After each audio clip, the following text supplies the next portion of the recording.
Hello दोस्तों, आज मैं लेके आई हूँ एक नई कहानी। तो चलिए सुनते हैं। बहुत साल पुराना बात है।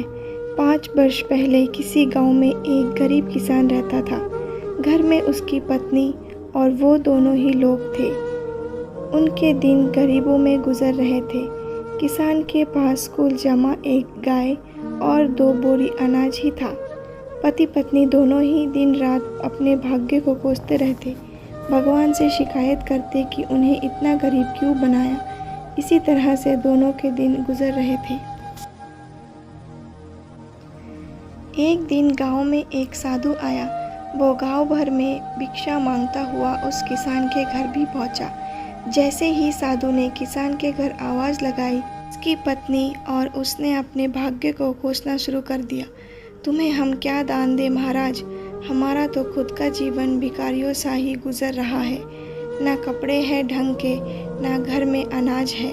भगवान हमारे साथ इतना अन्याय कर रहा है, जबकि हमने तो किसी का कुछ बिगाड़ा ही नहीं है। साधु उनकी समस्या समझ गया।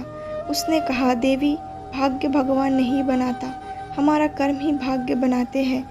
भगवान तो केवल कर्मों का फल दे रहा है। किसान और उसकी पत्नी ने फिर जवाब दिया, बाबा, हमने ऐसा कौन सा पाप किए हैं जो ऐसा जीवन भुगत रहे हैं। हमने तो कभी कोई पाप किए ही नहीं, लेकिन कभी भी घर में एक गाय और 2 बोरी अनाज के ज़्यादा कुछ रहता ही नहीं। साधु ने कहा, अगर तुम ज़्यादा धन चाहते हो तो मैं उपाय सोचता हूँ। अगर तुम मेरा कहना मानोगे तो ज़रूर तुम्हारे पास भी बहुत धन और संपत्ति होगा। दोनों पति पत्नी साधु के चरणों में बैठ गए। दोनों ने कहा कि जो आप कहेंगे हम वो करेंगे। साधु ने कहा, तो सबसे पहले अपनी ये गाय और 2 बोरी अनाज, इसे भी बाजार में जाकर बेच दो। पति पत्नी दोनों सहम गए। महाराज, अगर ये भी बेच दिया तो हमारे पास तो कुछ नहीं बचेगा, हम तो और कंगाल हो जाएंगे। दोनों ने जवाब दिया। साधु ने समझाया, मैं जो कह रहा हूँ वैसा करो। अगर नुकसान हुआ तो भरपाई मैं कर दूंगा। मैं तुम्हें फिर से एक गाय और 2 बोरी अनाज ला दूंगा। डरते डरते दोनों राजी हुए। किसान ने बाजार में जाकर गाय और अनाज को बेच दिया। धन लेकर घर लौटा। फिर साधु ने कहा, अब एक काम करो, इस धन से उन गरीबों का भोजन कराओ जिनके पास खाने को कुछ नहीं है। किसान ने वैसा ही किया, कई गरीबों को भोजन कराया। ये बात गांव की ज़मींदार को पता चली कि गरीब किसान ने अपनी गाय और अनाज बेचकर भूखों को खाना खिला दिया। उसने तुरंत अपने सेवक को भेजकर किसान के घर एक गाय और 2 बोरी अनाज भिजवा दिया।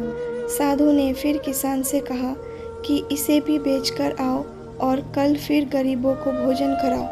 किसान ने फिर ऐसा ही किया। तो फिर किसी ने उसे किसान को दान में एक गाय और 2 बोरी अनाज भिजवा दिया।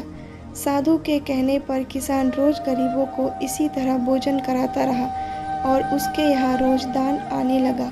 लोग उसकी मदद करने लगे कि ये किसान गरीब होकर भी भूखों को भोजन कराता है। धीरे धीरे दान आने का दायरा बढ़ता गया। बहुत दिन गुजर गए। किसान गरीब से संपन्न हो गया। उसने एक दिन साधु से पूछा कि अचानक मेरे भाग्य में इतना अनाज और धन कैसे आ गया। साधु ने उसे समझाया कि तू इस धन से दूसरों को भोजन करा रहा है। ये उन्हीं के भाग्य का धन है जो भगवान तुझे दे रहे हैं। कहानी का सार, हमेशा अपनी असफलताओं और दुर्भाग्य के लिए भाग्य या भगवान को कोसना ठीक नहीं है। अपने कर्म बदल कर देख ले। संभव है कि हमारे कर्म ही ऐसा ना हो कि भाग्य उसमें साथ दे। कहानी अच्छी लगी तो नीचे कमेंट करके हमें ज़रूर बताइए।